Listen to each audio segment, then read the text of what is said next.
Three, two, one.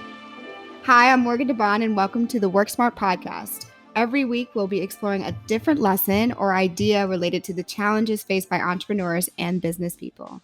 We'll be talking with everyone from top tech entrepreneurs to small business owners to give you the insight you need to make your business thrive. This podcast is here to help you work smarter, not harder, and I'm just so excited to finally be doing this with all of you. So in today's episode, we'll be discussing how I go about planning for an upcoming year, specifically how I'm planning for 2021, including my retrospective for 2020, what worked, what didn't work, and why. And I just want to thank you in advance for being a part of the WorkSmart conversation. I'm so excited to have you here. Okay, so WorkSmart, what is it? WorkSmart is my commitment and program and everything that I've learned in the last 10 years of business. Don't try to count my age, y'all, but my last 10 years of business about scaling a company, scaling yourself, and figuring out how you can live in your purpose and actually do the work that you love, make an impact, and have a fulfilling entrepreneurial experience. When I was raising money, when I was deciding to go on this entrepreneurship journey with my company, Blavity Inc., I did not have a lot of people around me that I could turn to find out about how do you make your first hire? When is the right time to hire an accountant? What is the deal with these expensive lawyer fees? And I felt so overwhelmed constantly making these decisions. I didn't grow up with, a family that's successful entrepreneurs, and I didn't really grow up in a city. I'm from St. Louis, but I didn't grow up in a city that, is surrounded by all these people who are building and growing huge, huge companies. And so I had to figure it out all on my own. And I had a lot of help along the way, but I felt intimidated. And I really want WorkSmart to be a place where we can have real conversations behind the scenes of some of your favorite entrepreneurs and actually give you the tools and the tips to be able to grow and scale your business smartly without having to feel constantly overwhelmed. And so I'm just so excited to be able to finally share this stuff with you and to even give you the information live in real time of issues and challenges that I'm facing as I'm continuing to grow my new ventures like the Growth Notebook or Imrose Essentials, and also continuing to scale Blavity to the next level.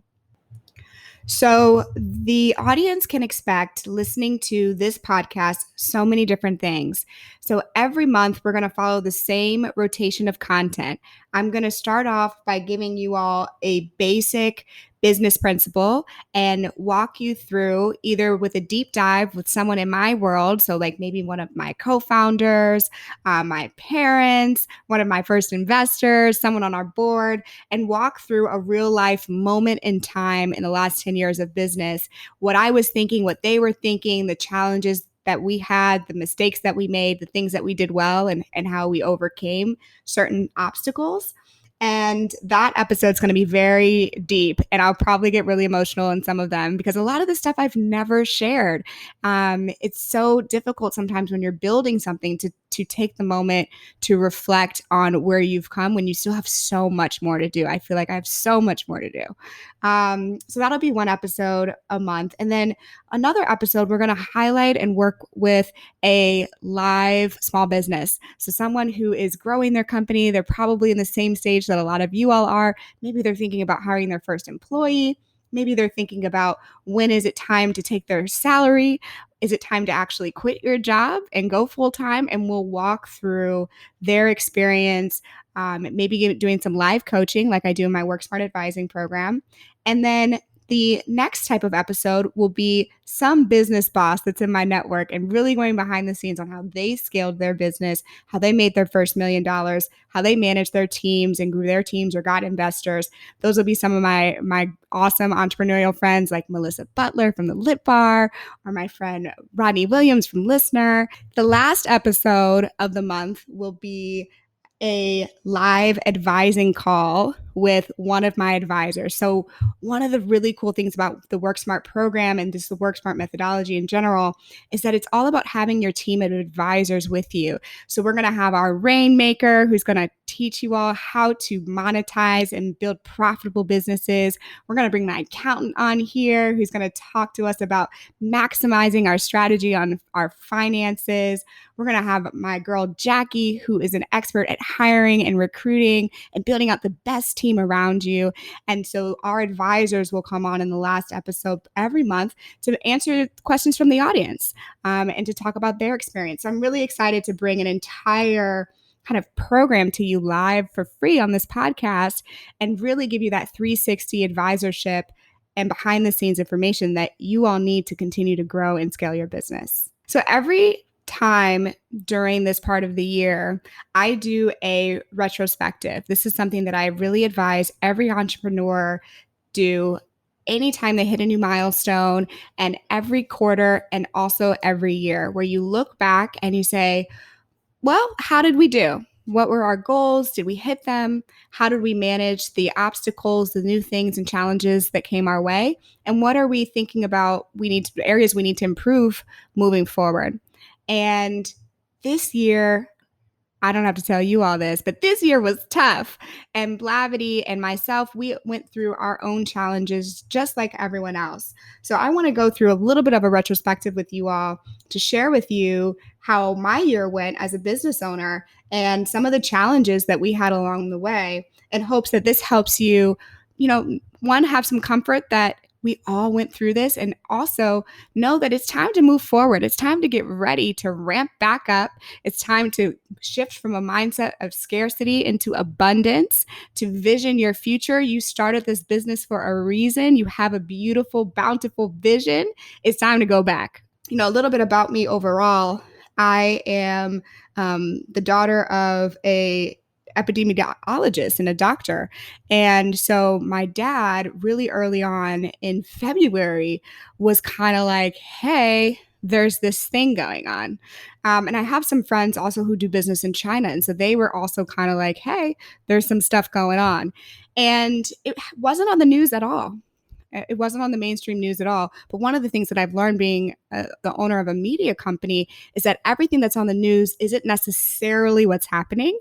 And a lot of times information flows is incredibly delayed on mainstream news sites. And there's a lot of chatter on the internet before it ever bubbles up, sometimes months before it makes it to the mainstream. So my ear was already to the ground. We had a great start to the year. I mean, Blavity, we were popping. Like, we spent so much time in 2019 in preparation for this year. And it's so we were excited. Everyone was feeling like we were moving towards the right direction. And we had a rough 2019 as we were scaling the business, which I'll talk about in another episode. We don't have enough time for that. But we were ready to go in 2020. And so what I did is I started to hear these kind of like, I started to talk to my co-founders, Jeff and Aaron. Jeff's our CTO and Aaron's our COO. And I just started to be like, hey guys, like, here's an article, because you never want to freak anybody out, but you also want to think through potential implications of different risks. And as the CEO, it's my job oftentimes to anticipate the risks, make a plan for them in a way that's not going to disrupt the day-to-day flow, but also feel secure so that if something happens, I've already walked through a variety of scenarios with my team, my leadership team, so that we can be able to be as nimble as possible. And this was unfortunately a situation that wound up happening. So I remember, our biggest risk as a company was the fact that we have Afrotech. Afrotech is a huge business for us. It's a 10,000 plus person conference. We came off of a fantastic year in Oakland that was so aligned with the mission of the business, moving it into a Black city, hiring Black vendors. And we were looking forward to building out a huge festival-like experience this year in Oakland and really continuing to invest in the spaces, the community, bringing in artists. And so conferences take over a year to plan.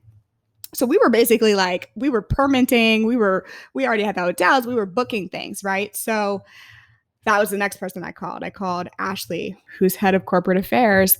And I said, hey, there's this thing going on. We should just track it. And then it became apparent that other countries were shutting down. Because if you remember what happened, you all, America was real delayed. So other countries started shutting down. Other prime ministers and presidents of other countries started to make statements. The World Health Organization started to dabble in some statements. And so now we're talking about the end of February. Friends around me were getting sick. I remember Erin got sick. Simone, our head of sales, was also sick. We didn't know what was going on. You didn't know what it was at the time, but people were definitely sick. And so I made a really early decision to build contingency plans for Blavity. So I gathered our directors. I think they thought I was crazy too, you guys. Like, I think they thought I was overreacting and that I was just having like a Diva Morgan moment. And I kind of probably was, but I was right. So it was like, okay, guys, this is what's going to happen. We got to make some adjustments. You all need to protect yourselves, take care of yourselves. Go. People hadn't started to buy hand sanitizer yet. I've got hand sanitizer all over the office. It was all the little things that now seem so like, oh my gosh, duh. But remember, this was like the first week of March now. And we started to have director planning meetings about, well, what's the dependency? What happens if you get sick? What happens if your employees get sick? Okay, what happens if we have to work remotely for the rest of the year? And so we started to build a plan. We unfortunately also had to do some furloughs. We did staff reductions in pay. I took personally a 30% pay cut. And we as a director's leadership team talked about what are our principles for decision making. And that's something that I think is really important for any company and any group in a potential crisis. You're not always going to make the right choices. There's an infinite things that I could have done right or wrong. But what I wanted to ensure was that the leadership team, the people who have to look others in the face every single day running the business, felt like they had a say in how we made our choices and what we were going to prioritize. So we prioritized keeping as many people as possible with health benefits and on payroll. We prioritized trying to continue to grow and invest in certain parts of the business that we felt like if the event side of the business wasn't going to come back, that we were going to be able to rebalance the books a bit. We prioritized a lot of things, and it was a group discussion. And I am so proud of how our leadership team, came together in this time. And what was, I think, the hardest thing for me was actually making the decision to cancel Afrotech, because we had just had this monumental year and we were building this momentum, and no one had canceled stuff yet. Like South by Southwest, if you all remember, canceled the week of South by, right? And like Essence hadn't canceled yet. There's a lot of stuff. Coachella hadn't canceled. And then Coachella was like, we're just going to move it to August. Like they moved the date or something, right? So there was still a lot of disbelief across the entire industry. And the thing is, we couldn't afford to do both. We couldn't afford to do both the digital and a physical experience because you lose all those deposits and it's a lot of money. And so I made a decision really early on to say, you know what? It's canceled. Throw the whole thing away. And that was heartbreaking. I was on the floor, y'all. I was on the floor crying when I made that decision. And I share this with you because I know that so many of you all had a really tough year and you had to make really tough choices. And as leaders, as people who are responsible for customers and clients and your employees, it is an incredibly lonely job to be the boss. And we also all had that shared experience this year. And my hope is that the WorkSmart podcast can help you feel less lonely as you're going on this journey. So, we'll talk more about all the different pivots, but just to fast forward a bit, we spent the summer, pivoting our clients. We spent the summer rebuilding imagining a whole new product, which was Afrotech World. And then we all put our heads down and we worked, I think, probably the hardest we've ever worked under an incredible stress level, because we're also a Black media company that was trying to be responsible and be available for information during an election season, during social unrest. And so all parts of the business were taxed. But I think, if there's one thing that I'm proud of this year, it was that I acted early and I was decisive. And I did my best to communicate early and often with our leadership team and our employees so that they could at least have as much information as possible so they can make the best decisions for themselves and their families. And sometimes that meant that Blavity wasn't a good place for them. Sometimes that meant that they had to do things to protect themselves. And I tried to be as open and compassionate with everyone because we all have different stories and different journeys. So that's one part of the retrospective. Now, you might be listening and be like, oh my God, this is deep, girl. And I'm like, it is deep, but this is what WorkSmart is all about, okay? I want you, as you're listening to this episode, maybe you're in your car, maybe you're taking notes, maybe you're supposed to be responding to people in Asana, whatever you're doing, tonight, tomorrow morning, I want you to start to work on your retrospective. What did you do well? How were you decisive this year? How did you figure out how to grow your business despite the challenges that were in front of you? And where could you have been more decisive? Where are areas that if you had been more decisive, things might have turned out differently? And where can you commit in 2021 to being decisive in your business so that you and your teams can push forward? So my complete retrospective for 2020, my top 3 things that I am going to bring with me into 2021 are these 3 things. 1, being decisive is so important as a leader because it allows other people to make their own decisions when it is time. And communicating early and often in times of chaos, in times of uncertainty is so important. I had so many powerful connections with my team. I learned so much about them, their stories, the things they worry about that I didn't know prior to this year because I didn't take the time to slow down. And so that's number 2, absolutely, is take time to understand people's stories, where they're coming from, communicate early and communicate often. And the last thing is really trust people to do their best work. Empower and entrust people to do their best work. At Blavity and even in the Devon & Co team, there was a lot of times where I could not carry everything. And there were times in my life when I felt like I had to. There were times at Blavity where I was the hardest working employee, hands down. And I don't think that it was always necessary. I think that I took on too much and did not trust people. And this year, I trusted so many people, and we are way better off for it. And I'm just so proud and grateful that I have a team that I could trust this year. So those are my 3 things that I'm bringing into 2021. I'd love for you all to share yours with me on Instagram and send me that DM because I want to know. So moving on to 2021, my theme of the year is impact. Impact to me is something that is so important in my personal purpose as a business owner, as a person in society, as a citizen. And one of the things that I saw this year was how incredibly important it is for each individual person to be a part of the group, to be a part of the community, and how each individual decision had a positive or negative impact on everyone else around them, whether they wanted to care or acknowledge it or not. And as a person who is in charge of a lot of content every day and who has the privilege of advising small business owners and entrepreneurs, the impact that I'm making and the impact that my companies are making, I want it to be the forefront of the principles of decision making for myself and for others that I'm around. And so for WorkSmart, that means this podcast. That means opening the doors to very real conversations, vulnerable moments, so that we all can get better and be better together.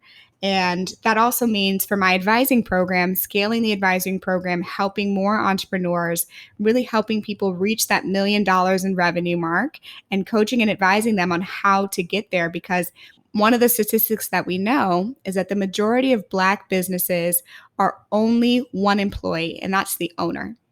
Very, very few make it to hiring another employee, a second employee, a third employee. And what happens in years like this, when something terrible happens, they get sick, business changes, they are in a bind. And having more employees, having more contractors, having other people who can do the work and continue to grow the business is a resiliency that I want more small businesses to have. And to do that, you got to have the cash flow. To do that, you've got to have the plan. To do that, you have to feel confident that you can manage your payroll and that you're not going to miss payroll, which, by the way, has happened to me before. You have to be ready for that hire, and growing past that 1 or 2 employees is really, really critical milestone that I want to help more small businesses meet. The other part of the impact mission of WorkSmart this year is helping people refine their products, refine their ideas, refine their business so that it can be more in alignment with their purpose. So a lot of times entrepreneurs, we start with this grand vision and then we start working and we start getting in the weeds and we start building this business. And sometimes our motivation ebbs and flows.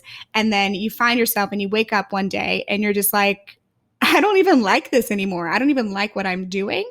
And what I'm doing is not why I started this business. You get caught up in the day to day and you don't have enough time, enough space, enough motivation and inspiration in your mind to go back to the juice of why you started your company, because you're stuck in this growth phase where you're doing all the things, but not enough of the things that make you happy. And so I want to help more people get back to that happiness zone in entrepreneurship. And a lot of that has to do with doing less things and doing them smarter. And that is literally why it's called WorkSmart. You're still going to have to work, but I want you to work smarter. I want you to be more automated.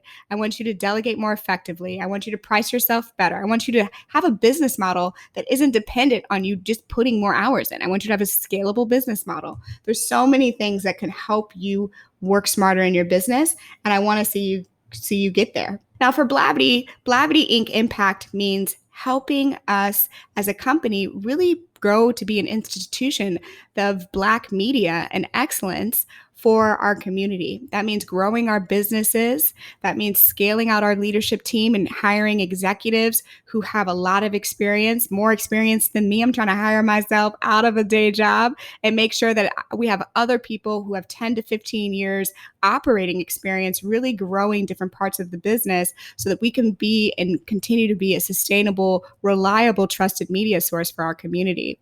It also means really starting to measure and track our impact to small businesses at Afrotech, to venture capitalists, to the Black travel community, to young small businesses that we're featuring on Instagram, and actually understanding how we can be more of service to our community. And so I'm so excited. There's some new things. I can't say them yet, but I'm so excited to share with you some of the goodies that we have coming down the pipeline for the rest of the year. And then on a personal level, my impact as Morgan, the human being, Morgan, the person, is to just spend more time with my friends and my family. You know, I've spent a lot of time in my early 20s completely being a horrible daughter and being a horrible friend. And I really own that because sometimes, and I made this choice consciously, that I needed to go all in on entrepreneurship. And also, now that I have moved past certain parts and milestones in my business, I need to shift my mindset and realign my personal principles to spend more time with my family, my parents, my brother, my sister-in-law, and my closest friends, and start to build a life that I can be proud of and that brings me joy and brings me family. So I hope that you, as you're doing your 2021 planning, figure out your principles. What is your word for the year? Mine is impact. So that's our show for the week. I hope that today's conversation was helpful for you. I hope that you are in it with me for the long run as I share with you more lessons. I introduce you to my advisors, and I really do hope that this can be a space for you every week where you can take that time to invest in yourself, invest in your business, and hopefully learn some tips along the way that will help you work smarter and not harder. So thank you for joining me. I look forward to continuing the conversation, bringing you more stories, more lessons, more tips and insights from across the business world. And if you're curious about more information about the WorkSmart program, go ahead and head over to morgandebon.com or worksmartprogram.com And don't forget to subscribe to the podcast. Go ahead and give me those 5 stars. And on Spotify, Apple Podcasts, or wherever you listen to podcasts, I will be there. And thank you so much for going on this journey with me.